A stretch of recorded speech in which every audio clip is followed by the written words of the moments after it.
What is up, everybody? I'm with my boy BASSZER0.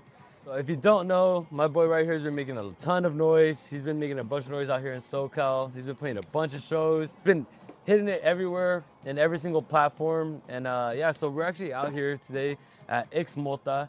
So if you're ever out in like the 626 area, South El Monte, come through. But anyway, we're about to try out all these tacos. They got a bunch of variety. You know, this is obviously a cannabis enthusiast restaurant. And yeah, so that's always a cool little thing out here in Cali, right? It's a part of this whole vibe. But yeah, I'm with my boy out here. And yeah, so before we get into everything, you know, I wanted to get off to the basics, you know, knocking all the Wikipedia stuff out the way. Can you just tell us, you know, your background, where you're from and everything? Yeah, so I grew up in Central Coast, so that was in Salinas, California. Small town, not really EDM favorite. It was more of like, it was more genres from rap to hip hop to reggaeton, not much from the EDM area. I think Seven Lions performed there before they even got big. Oh, At wow. the Fox Theater, and as you can see, the Seven Lions is headlining everywhere. I've seen it now that's where it's based on, small town. I always wanted to do music, but I was like thinking, no, I want to be an athlete because I was a three-sport athlete, cross country, track, soccer, and then later on in my life, I was like, you know, I'll just try to give music a shot. Coming from a small town for Salinas, that not many people are known for music. I think it's such a unreal and cool feeling because we have sports athletes that come from that town, but nothing really much from music. So you, from that small town, did you live there like your whole life until like you pretty much like high school, or? No, I was born in North Carolina, so it's cold city, cold Okay. town, windy city. And then when I was 1 or 2, I moved. My mom brought us back to Salinas. We Okay. pretty much grew up there most of the time. So I was pretty much raised in the Santa Cruz, Monterey, Salinas area. Monterey's beautiful. It's a well-known place, but like Salinas is where like the roots and everywhere I grew up. It's very green out there, right? Yeah, very cold too. Like it's very cold, the beach, and then like the best aquarium there, the Monterey Bay Aquarium's there. So it's like the number one aquarium in the world, actually, in California. So It's up north? yeah, it's in the Oh, wow, I Central didn't know Coast. that. Yeah, so like people don't know, like if you ever seen Finding Dory, that's Uh-huh. where that movie's based on. Oh, really? Yeah. That's cool. I thought it was all like in Australia or something. No, Finding Dory, it's one of the best aquariums in California. It's ranked #1. But like, I grew up in a small town, really nice, windy, cold area, but can't complain about the weather. Nice. So when it comes to like EDM and everything, like what years did you got you into like the rave scene, you would say? I would say, well, I first started listening to EDM when I was like maybe 6 years old. That was Oh, wow. the Daft Dang. Punk. That was Daft Punk One More Time music Oh, video. wow. That was my cousins were playing it, and I was like, whoa, what is this? Nice. And then but I still wasn't big. I was actually a big hater of EDM on DJs. Oh, yeah. So, because it's like, you know, the basic, like, because I was playing in heavy metal bands. I was a guitar player. I was like, oh my God, like, they're just pressing play on the button. They're just pushing buttons. They're just doing Yeah. this. And then later on, like, I think it was my junior year's high school, I got into EDM more. Senior year, I was like, all right, let me just check this out. And then, you know, every year the seniors go to grad night. And then I went to Disneyland grad night, and I was just like, they had an EDM section, and they said who was playing. And then I was like, this guy, Cole Plante, he was signed by Disney Studio, and I was like, all right, I'll check him out. Wow. Went to go check it out, I was like, whoa, this is I'm like, this is cool. This is unreal. What is this? My mom bought me a Deadmau5 album. It was the 4 × 4 = 12 album. Oh, and that nice. I remember album like changed my mind. Like, I think that's when I discovered Cascade, Deadmau5, and all those The DJs. OGs. The OGs in 2010. 2010, And yeah. like house music was around in my household a lot. Deep house mostly, but I think listening to those 3 DJs, like Deadmau5 was a big inspiration to me. Like I got a tattoo of him actually. Wow, really? Yeah. He So was a really big inspiration to me too. So that's sick. yeah, so I got that tattoo because when I did a meet and greet with him, and I talked to him, he just inspired me, and then that's what I moved on and moved forward with. Wow. So Grand Night really changed everything for you. Yeah, because I was just like, what is this? And then when I went to my first festival, I was like, Oh, this is wow. cool. What was your first festival? My first one was EDC, and then I was just like mind blown. I was just like, whoa, this is different. This is because of course like raves at the time were always giving bad raps, and people were like, oh, it's a drug. Yeah, this. drug fest. And then when I went there, I was just like, I realized it's such a friendly, fun, and plural event. Like people, of course, you meet. There's gonna be those people that you're not in the right area, in the right crowd. But if you meet the right people, you're just gonna realize it's such a fun and family and loving environment. It's like, Yeah. compared to other events I've been to, like BDC was just like, I was just like, this is where I belong. Would you say like that moment that you like felt filled, that you kind of try to use that in your, what you do for now, like with your music? No, when I first started, no. I was just more like a typical raver. In 2022, I had that mind switch. Was when I went to Countdown. I was just my, new year, new me kind of stuff. Yeah. And I was looking at the crowd. You know what? I want to do this. Like, I want to take it serious. Like, I was doing college parties. I was a college athlete in NCAA, so I couldn't really party. Dude, yeah, that's like serious stuff. People don't understand. Like if you're like you play sports, you're on like a really strict schedule. That's a whole nother job, right? You did track, right? Yeah, I did track and cross country and distance runner, and I was putting in like 90 to 100 miles a week, strict training, strict diet. So not much of I could go party, I could do this. No, Yeah. on like Saturdays, I'm like, you have a meet, you have to leave at 5 in the morning, or you have a 15-mile run at 7 a.m. Yeah. So are you gonna go party and then actually gonna go do that run?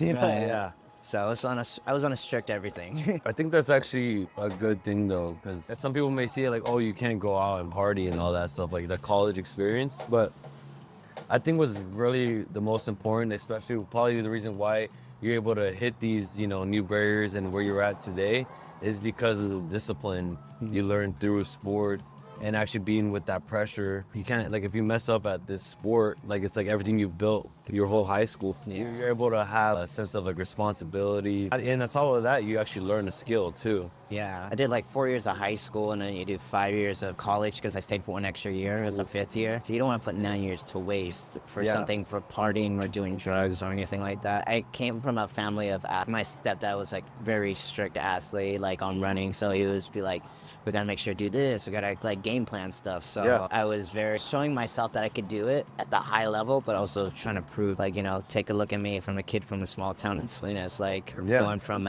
moving from this school to that school to LA to, making it out there, because, our hometown is not known for stuff like that. And like I said earlier, but when that happens, it's like, well, anything's possible. Yeah. But you did track for how long? Like you said you were like as young as I could think of. Yeah, it's pretty much 4 years in high school, 2 years at a community college, and then I went to New Mexico for 1 year for a scholarship. And then after that, I did 2 years at Cal State LA.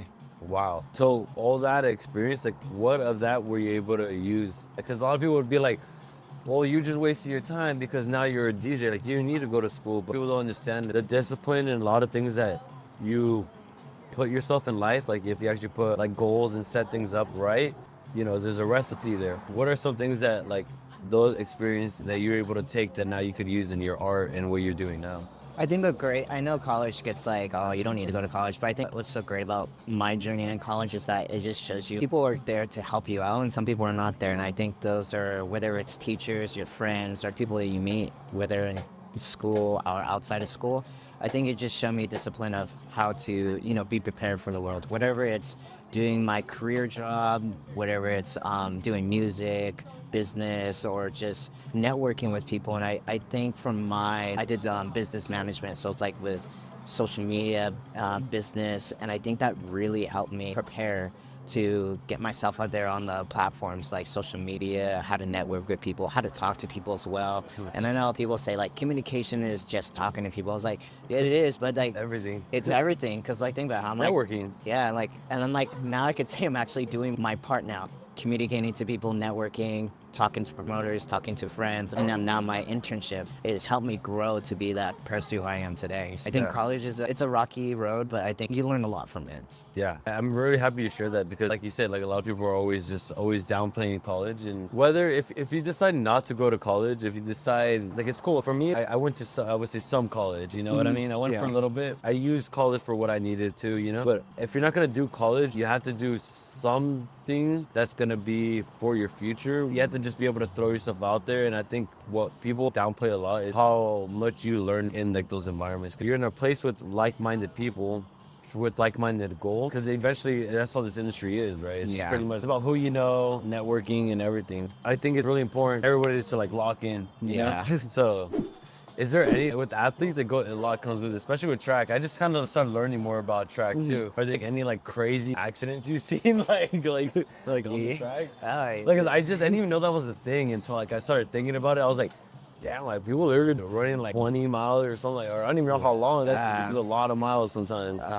Track getting spiked. Yeah, Oh man, dude, I have so many crazy stories, man. I could tell you like my top three. My first one is my first event at JC. It was like a practice meet. Oh wow. I did 2 races, and the third one I was like, this is the last one. I fractured my toe. No way. And I finished the race, and I couldn't get up. And then my coach was like, get up, and I was like, I think I broke it, and then I broke my toe. Wow. And then the second time was the steeplechase. It's the one where you do 8 laps, but there's also barriers. So you have to hurdle over those barriers while running 8 laps at a fast pace, and you have to jump over the water. Rough. And I think one time I was jumping, and I was like ready to jump, and I just see this guy going, boom, he just ate it. And I was just like, and I had to jump because he was like right there, and I was right here. So I was like, I'm about to eat it because I'm like, I feel bad, but I'm trying not to laugh because of what happened. And then the other one, getting spiked is probably the worst feeling ever. Yeah, he called it. I was like, I hate it because there is a certain type of spike that they need.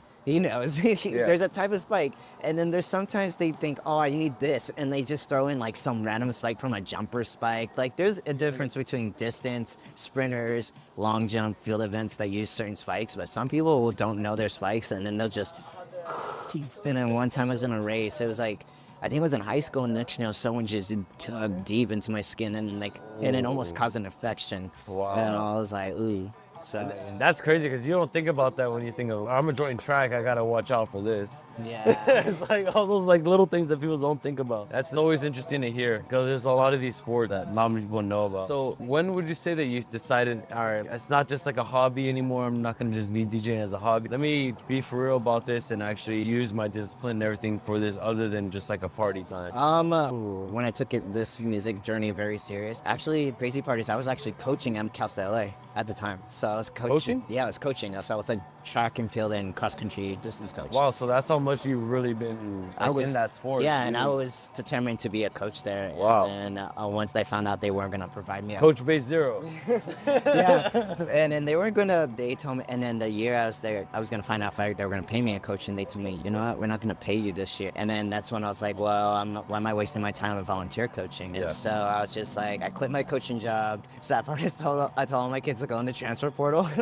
I was like, if they want to, but they should. And then they're like, what are you going to do? I was like, you know what, I'm going to try to take music serious. And like, really? Oh wow, so you stopped a career and went to go do this. Yeah, because so originally I wanted to be an Olympic athlete. Then COVID happened and I lost my motivation. And I was like, well, I'll just be a coach. And then the coaching situation happened. I was like, you know what? Let me go back to what my mom wanted me to study music. And she's like, why did you study? Like, it's good I studied business and communication, but like music is what I should have studied, she told me. And then now I was just like, when I told her about it, she's like, you know what, let's try it out and see what happened. We'll support it. They tried it out, and then it was scary because I dropped my coaching career I wanted to do just to go for music that I had no idea was going to happen, how I was going to start, what was I going to do, how was I going to network, how was I going to get shows. I did not know what to do. It was scary at times, and I was like, all right, I'm just going to try it out and see what happens. So when you said, all right, like I'm just gonna do the DJ, so did you move? Because I don't even know where I met or how. I think first interaction with you was like a group chat that we got put in, and obviously through Mayhem and everything. But did you move and then you found this group, or? Because I mean, so many people could just be like, all right, like let me go pursue that, but don't really have like that. All right, like what am I gonna do tomorrow? Yeah. You know what I mean? Like how was that situation? So I already had I was working at during COVID, I was working at a U-Haul, so I had that job still safe, but I was also, so I was like kind of like, all right, let's maneuver. And when I was working at U-Haul, I was actually working at Rave Wonderland as well. And wow, so that was, you were actually working, like you actually worked there as just like an employee. And then I would DJ at the store sometimes, but when I took it, I was already living in LA. I was living in LA in 2017 with my ex at the time for school, and then once we split up, I was just, you know what, after the relationship that ended really bad, I could have just whined about it and just go home and hope for the best. Right. But my mom told me, hey, just stick it out in LA. You never know what could happen. I'm glad she told me that, so thanks, Mom. Yeah, real. Because if I didn't stick with hers telling me, hey, stay in LA, I probably don't think I would be doing what I'm doing right now. Yeah, for real, Mom. Shout out to you. You're the realest. All the moms out there. We need y'all. So yeah, like I just started to stay in LA, and I was just like, all right, let's see what happens. I'll hope for the best. And then from Rave Wonderland, is that how you got like the internships and all that kind of stuff? No, actually, no. When I was working at Rave One, I was just a normal, retail store, going back and forth, yeah. helping the girl. Like, literally, don't forget, like, guys and girls are like, I need my rave outfit for Beyond. I need my rave outfit for EDC. And I was just like, and I networked with Space Shop people. I met with some of the Space Yacht owners. I met with Adam Auburn when he was there. I met with some other cool DJs. I also met some hardstyle DJs, like the Tweakers that were at our store. There was artists here and there coming in, and I was like, hey, how do you do it? I always ask them questions like, what do I need to do? How do I pursue it? Even though we're different genres, how do I take the next step? I want Asking questions. yeah, like you said, you know how people, when you apply for a job, ask many questions about how you do this. I was asking questions. Even though it annoyed them, I was eager to learn. The first year of doing that, I was, all right, I need to learn how to mix. I need to learn how to do this. So I was like, the first year is just learn how to mix. So did you end up doing like the YouTube University route when it comes to how to mix and all that kind of stuff, or learn it like on your own? I just learned it on my own. Right on. The bad part is that I think I know everyone who starts learning how to DJ, they buy like a cheap deck. Oh no, I went balls to the wall and bought a $1,000 deck. It was like an RX1. I'm gonna bet this $1,000 deck, but we'll see what happens. And then next year, I was like, all right, it's a good investment because I could take it anywhere. It's had to do USBs, and I was like, all right, play shows. I could do this, and then I was just like, oh man, Industry standard. yeah.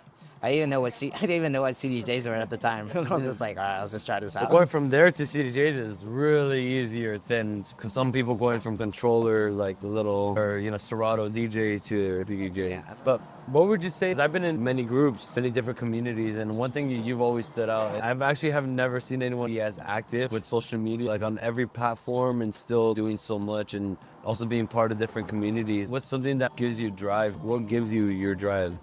When there's something that you really want, you gotta go after it. I think that's what pursued me to be motivated every day. Yes, it's very tiring. Yes, it's a part-time job doing music, doing this, social media, but that's part of it. You're supposed to be active all the time. So I think that's why I always had a game plan. What are we doing for this week? What content are we making? What should I work on with mixes, with music? Yeah. I was just goal-driven. I was just like workaholic, Yeah. Go. Like I wanted it so bad, like that's still every day. I'm so happy you brought that up because that was literally my next question. I was going to ask you, what are some things you had to sacrifice? I mean, I sacrificed a lot, unfortunately, because I live with 3 roommates, and there were so many times, oh, why don't you go hang out with us? Why don't you go to the club with us? I literally had to sacrifice hanging out with my roommate, all that, not just to be focused on social media, but also on my music. And sometimes it sucks, but at the end of the day, that's part of the job. You have to sacrifice certain things, working a lot and just making sure I had enough money to save so I can buy the latest laptop to be producing the mixer, all that stuff. But at the end of the day, they were very supportive about it. Again, That's important. I think, like, even though my roommates don't like EDM a lot and they hear the boots and cats at like at 11 o'clock, and they're like, you know what, at the end of the day, they are very supportive of that. And I think I'm a lot, even though there's times where they came to my shows, they didn't like it, they still came. Yeah. So like, they're very supportive with that. That's really important because having a support system is very rare. So you got to make sure you got to keep them together. Yeah. But that's one thing I really want the viewers to really understand too, because I want them to understand there's a pattern into a lot of these interviews and the pattern of like success. I want whoever's watching, they might not be into DJing, they might not want to do this, they might be into something else, but they could still get a formula in here to success for whatever it is that they like. And one thing that I noticed for almost everyone that we've interviewed, and even what I could see was going to be a common theme, is that everything comes with a sacrifice. Everyone wants the end product, everybody wants that picture, have that post on their Instagram and be like, I did it, but all the sacrifice and everything that you have to do it takes is what gets you to get that picture, or at least that picture that you're thinking in your head. What I've even learned on myself is to learn to fall in love with the process over falling in love with the outcome. Yeah. And like, I feel like even off of your story, that's kind of what I'm getting off of too. You're waking up every day, and what you love to do is like you're already living. Because if you think about it, let's say you look at your Instagram, you have 20 million followers. You're on the charts and everything, but if you're not in love with the everyday sacrifice, all the stuff that's gonna come with it, if you don't love all that, you're gonna hate everything. Yeah. All right, y'all. So they just came out, brought the first round right here. So this is the first time I've ever had this. So I mean, I saw it on the menu. They said they got some Korean barbecue tacos, so can't say no to that, right? There's a different type of Korean barbecue Bouts, right? Yeah. I don't know. There's 2 different sauces right here. I know this one looks a little bit more spicy. So this one looks like kind of hit it already, so I'll let you have that one. Right. Take out the spice out. Yeah. It's always a bonus when they got some homemade tortillas, you know what I mean? Then you always gotta go ham with the fresh, the boy cilantro. I'm gonna try this. I'm gonna try them without salsa and then with. So, Trying. yeah. Cheers. Cheers. Better than meat itself, too. Oh, you know what? It's not bad. I really like it. Yeah. I don't know if you guys ever go to Korean barbecue and you get some like rice paper and make some tacos. At least that's what I do. Like, I get a bunch of cotton and I just make some tacos with like the rice paper. But this kind of gives me that vibe, but it actually has like the fresh tortilla. I really love it though. All right, so when we rate these, we go 1 through 10, but we don't do 7. The reason why is because 7 is like one of those cop-out numbers. It's always that safe number because, you know, between 6 and 8, that's a big difference. Yeah. So that's the only rule with here. Just off these few bites, what would you? 7.5. I was kidding. No, I would say I could see why this gives you that Korean barbecue taste feeling, and I like that. But the way the meat's cooked really well and everything in it, I would say, based on it, I would say 8. An 8? I think it's really good. It's a solid B. Yeah. I think it might be the first time I actually just completely agree. I was already thinking like straight up, this is an 8. And look, this fool already finished it. Yeah, this is a solid 8. I don't even finish my food like that. That was so Yeah. good. I was like, oh. It's crazy because like I actually been into making some like Korean barbecue like this, like because you get like the thin meat that you season it the way you do it, but so it's really good. Not like some random part of the thing. It's actually just some thin beef. Really fire. It's good. I always like the texture of it, the way the meat is cooked. I think that's what gives that signature taste and feel with Korean barbecue. I think that's why I feel like that Korean barbecue. Yeah, I mean, it's very rare that you find that on the menu too. So honestly, I loved everything about this taco. The only thing that I could honestly say about it was that the tortilla really just downgraded it. If the tortilla was just like made maybe just a little bit longer, but yeah, like the tortilla, if it was just a little bit more crispy, just that specific taco is the only reason I couldn't rate it higher. But honestly, I still think about this taco till today. Oh, let's go. All right, guys, so look, we already got round 2. What I've noticed too is that it looks like they got like different sauces for every taco. I guess like this one right here, I guess this one probably went better for this one. Cause like this one has like more of like, if you look at that one, it's a whole different salsa right there. It even looks like it has like a mango in there. It's for sweetness taste. One thing I noticed was that I feel like the tortillas probably could have been like a little bit, I mean, maybe it's meant to be like that. It's kind of softy. Almost feels like, all right, you guys could put it on there for another 10 seconds, but that's a very small thing. I was about to That's say just something I that's- kind of noticed. I think that the tortilla could be like that too, but I was like, I think that's the only takeaway. Yeah. All right, so yeah, this is the chicken one. This is the pollo. All right. Pollo asado. So this is real chicken. 2 carnita and 2 chorizo tacos. Ooh, let's go. Oh man. Feel like a king out here. Getting handed to me left and right. Taste the Told you chicken. this is a great idea. I want right? I kind of want to taste the chicken first. I want to Yeah. You know what? Chicken's not bad. Chicken's good. Yeah. I would say Hello? chicken's really tasty. I like the char taste on it. Yeah, Cool. same. It's not spicy. It has like a little spice kick, but it's not. What gets me on this, too, I know we even haven't took a full-on bite yet, but what I really love, because with chicken is like very, the reason I don't always get chicken is because a lot of times it's dry. This is like that different definition. Like, it already has like, it's so thick and like soft in here. Pause. It's so soft in here. It's just like, wow, like there's so much flavor in like these little pieces of chicken. And it's cool because like you get that flavor in the inside, but you get the char in the outside. So that actually takes some skill. I'll say that for sure. I'll take a real full-on bite. Cheers. Cheers. I'm gonna rate this also too. That's a little fire. Is it better with it? Alright. I'm gonna try it. It's not too spicy, but I just have a little kick. I don't mind that. So this has, so he's like dying on the next one. My girlfriend knows I hate spicy, so she's gonna call me out if I say this. Like, she called me out. She called me out one time when I was eating hot Cheetos. It was like the flaming hot ones, and they're like, "Is it good?" I'm like, "Yeah." And I just like and grabs my juice and water. I'm like, "Oh, you're not, huh?" And I was like, "Yeah." Yeah, those flaming hot ones are no joke. Those black ones. I just ano and slay on. I really do like that sauce though. If I say without the sauce, it's like it's a 6. But sauce like brings it up. Since I can't say 7, it brings it up to like an 8. What would you say? I would say agree. I would say I think it's still the same situation as the tortillas. Yeah, huh? Yeah, it just feels like too soft. It's cool that they're homemade, but that feels like too doughy. So it feels like they're still like, you know? When we were just trying the carne alone, I was like 8 for sure. Like, I don't even know how I'm gonna be able to put it, but once you have the tortilla, it kind of gives you that. Like the tortilla is not bad, but it could be cooked a little bit more to make it better. Exactly. Man, I feel like I'm like in my Gordon Ramsay shit. Like, do you see this? The dough. The dough's like this. After doing this a couple times, that's exactly how I'm starting to feel. And it's worse because like you're trying to be nice because like they're giving us really great hospitality here. It's probably the best hospitality we've gotten in all the reviews that we've had. I know the camera guy knows. My boy Sam right here, he knows. Yeah, this is the best hospitality we have ever had. So my job is to also be like critique. And then I have to keep it real for you guys, you know? So yeah, I gotta call it out. Just, you know, just make tortillas a little bit. Let's put the tortillas, you know, it's a couple more minutes. It'll be all right. So for this one, kind of same thing. The tortilla really just kind of just downgraded it all. But I think it was just because they had a really big order right before us. So they probably were just like making a bunch of tortillas at once. But when you just try the meat alone, this is one of the best chicken I've actually had. Pollo asada, you could either mess it up by burning it too much and making it really dry. But this one was just perfect with the meat. Like I said, the tortilla, that's the only thing. Yeah, that's number 2. That's the pollo.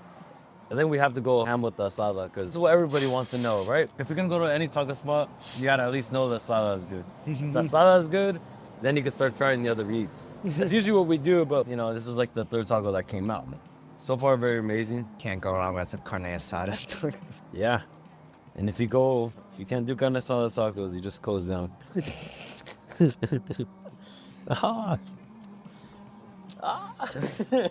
My leg. My leg. Let's see. I'm gonna try this. It's this on. Oh yeah. On the spot. Oh yeah. On the spot. Mm, On the spot. definitely worth it. All right, cheers, brother. Mm.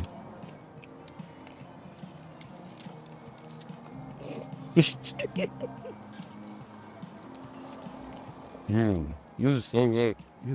Honestly, they did a little better on the tortilla, a little bit. And this one, huh? Yeah. You can even see the color on yours. Yeah. They have the crisp right there. They did have a really big order right before us too. Yeah. So they're probably just trying to get something out. But man, this is amazing. I love the carne asada on this. Here, I'm gonna let you rate it first because I already know what I'm gonna say. I don't know. I don't want to be that basic person, but I'm gonna say this is a 10 right now. Oh, let's I'm go. gonna say this is a 10 for me because you can't, like you said, you can't fuck that up. Yeah, you can't put that up. Well, people do. And you know what? Just because I've been here before, I've seen them, they actually make it outside. They really start flipping the carne asada with, I think they have like mestique in it and everything too, because you can taste the charcoal in this for sure. And honestly, I'm straight up say 9. It's so close to a 10. Man, just like every bite you take, it's like you have like more carne in there. Just like how the chicken was. Get that too, and the char just can never go wrong on the asada. Honestly, I feel like I said everything I needed to say on that one. It was pretty much almost a perfect taco. Crispy enough, and like I said, I seen them actually make the asada, so like during the day, they'd start like cooking it all outside and everything like that. Super fire. But honestly, it's so close to a 10. Yeah, I'm still gonna have to say 9 for this one. All right, we got 2 more. All right. Chorizo. You don't gotta eat the whole taco. I gotta eat it. I gotta eat it. I know. I honestly, me too. I pretty much ate the whole taco. Usually when we do these reviews, I'll take like 1 big bite, other taco 1 big bite, because you know it tastes different when you're hungry. You know. So it's when you could get past that, is when you could really rate it. But they've been that good. All right, so chorizo. Yes. I'm gonna do another dance. You on stage? You go on stage with the tacos. You be on the microphone. Thank you for sponsoring. Yeah, I need everybody to have a mosh pit. Who wants taco? All right. I couldn't know what I had to say about this. I really love it. It made me really happy when I first bit it. But as you're going through the taco, I also really love that the tortilla is a lot better on this one than it was on like how we first said. These aren't soft at all. These are actually really hard. And I love that. It just, damn, all day. Yeah, Put paws on my forehead from now on. But it just feels a little bit salty though. Dude, I was about to say that. I was like, I don't know if Pretty this salty. is. That's why I'm saying this probably brings it a little down a little bit more. Yeah, I don't even think I could finish it because it's that salty. Yeah. I'm probably gonna get high blood pressure. I'm not gonna lie. All of them are pretty good, but the chorizo, I'm gonna give it a solid 5. I would say the same 5 because everything's good. The bright is fine. The after it, like a couple like seconds in, I'm like, oh, it's salty. Really salty. But it's not bad. It's not the worst thing I've had, but it's salty. Definitely. And that's probably the first and only taco I probably won't finish. But it was still not bad. But yeah, definitely very salty. So for this one, I still stand on the solid 5. Just way too much salt on this one. That's why we try to get different tacos too, because you know, some people like different kinds of meat and everything. I don't know what it was about the pork. Maybe it was just the day, but you know, every type of carne is different, and that's why we try to check them all out. But yeah, it was just way too salty. That was, like I said, it was the only taco I couldn't finish. All right. Last but not least, we got the carnitas. My family's from Michoacan, so carnitas are definitely a staple. So gonna have to be a little extra, you know, critiquing. No, that's all you, man. You're the first. I don't want to put pressure, but you're the first one to vote on this. So, I really like already how the tortillas, so they heard me. They're like made it like super crispy, every single other one. This is how the tortilla was supposed to be on the other ones. It should have been like that with the other ones. Yeah. Oh, dude, they saved the best for last. Cheers. You go first. Oh man, that's a lot of pressure on me, man. I mean, I don't know about you, but for me, it's good. I think when I eat the last couple seconds of it, it kind of tastes I don't want to say funny, but the taste kind of goes down. So for me, I would say. Would you say porky?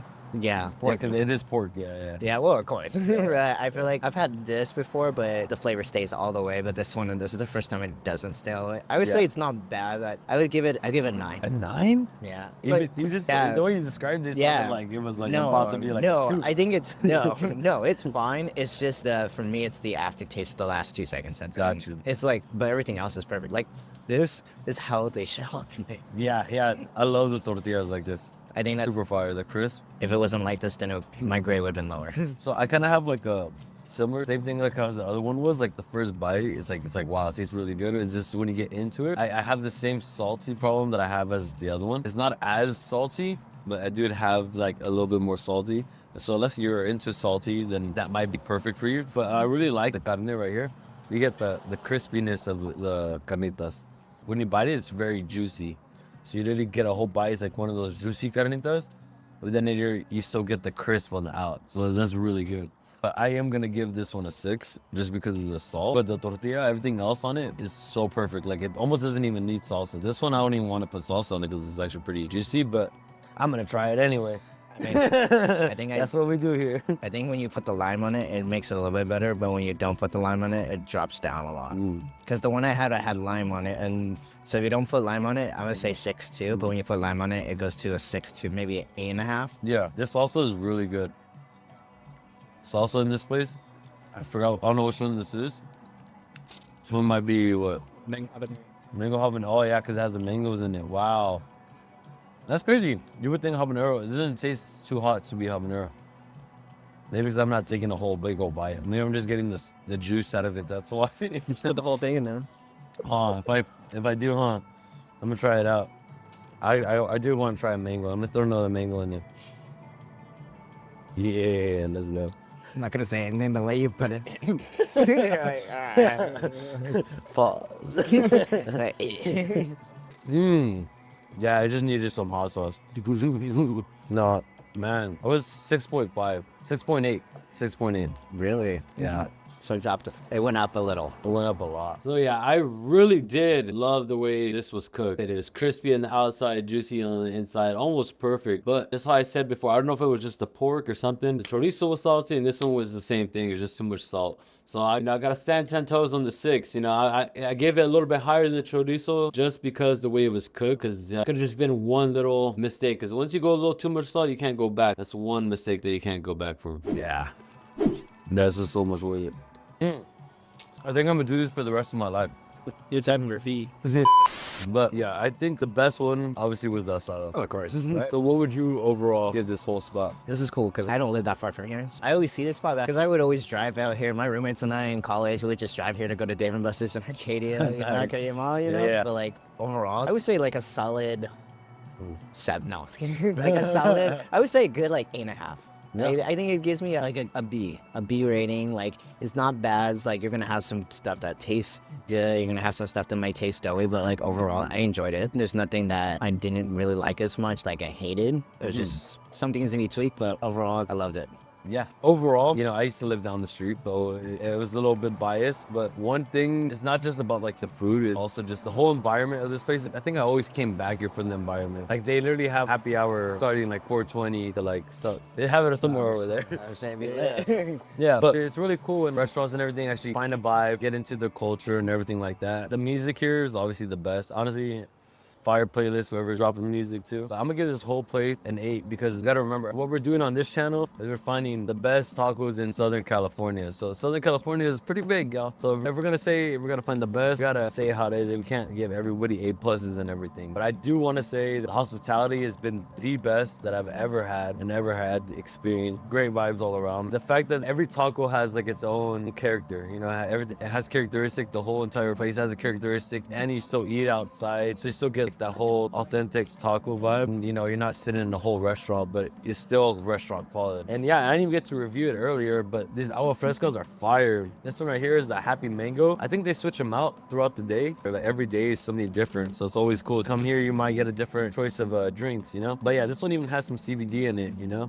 But yeah, this is great. I mean, my boy obviously loved his. I was thirsty. When I saw the strawberry lemon, I was like, oh, yes. Yeah, I mean, mine even has some of that like clear boba, or I don't even know what that is. You know, like that like square looking boba, clear one. Yeah, the jelly ones.